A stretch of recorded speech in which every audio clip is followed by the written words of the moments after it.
الحمد لله الذي وفق من أراد به خيرا للتفقه في الدين وهدى بفضله من شاء إلى طريقه المستقيم، وأشهد أن لا إله إلا الله وحده لا شريك له الملك الحق المبين، وأشهد أن محمدا عبده ورسوله وصفيه من خلقه وخليله، رضي الله تعالى عن أصحابه وأزواجه وآل بيته والتابعين لهم بإحسان إلى يوم الدين. وبعد، يسأل البعض عن الحكم في من يصوم رمضان ولكنه لا بعض يصلي. لوگ ان لوگوں کے بارے میں پوچھتے ہیں کہ روزے تو رکھتے ہیں مگر نماز نہیں پڑھتے، کیا اس سے روزہ ٹوٹ جاتا ہے اور کیا اس کو اس روزے کا ثواب ملے گا؟ اس کے جواب میں جو روزہ رکھے اور نماز نہ پڑھے اس کا روزہ ٹھیک ہے، اس سے فرض ساقط ہو جاتا ہے، کیونکہ روزے کے لیے نماز شرط نہیں،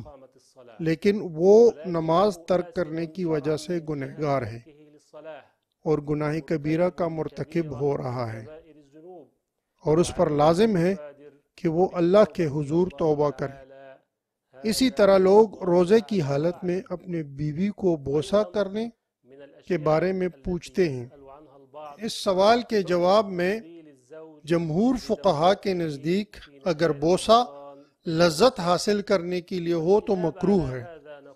اور اگر اس عمل کے کرنے سے انزال کا خطرہ ہو تو پھر حرام ہے، اور اگر بوسہ لینا رخصت ہونے یا محبت کے اظہار کرنے کے لیے ہو تو جائز ہے، جیسا کہ حضرت عائشہ صدیقہ رضی اللہ تعالی عنہا سے روایت ہے کہ حضور نبی اکرم صلی اللہ علیہ وآلہ وسلم روزے کی حالت میں اپنی ازواج کو بوسہ دیتے تھے۔ أن النبي صلى الله عليه وسلم كان يقبل وهو صائم. هذا والله أعلى وأعلم.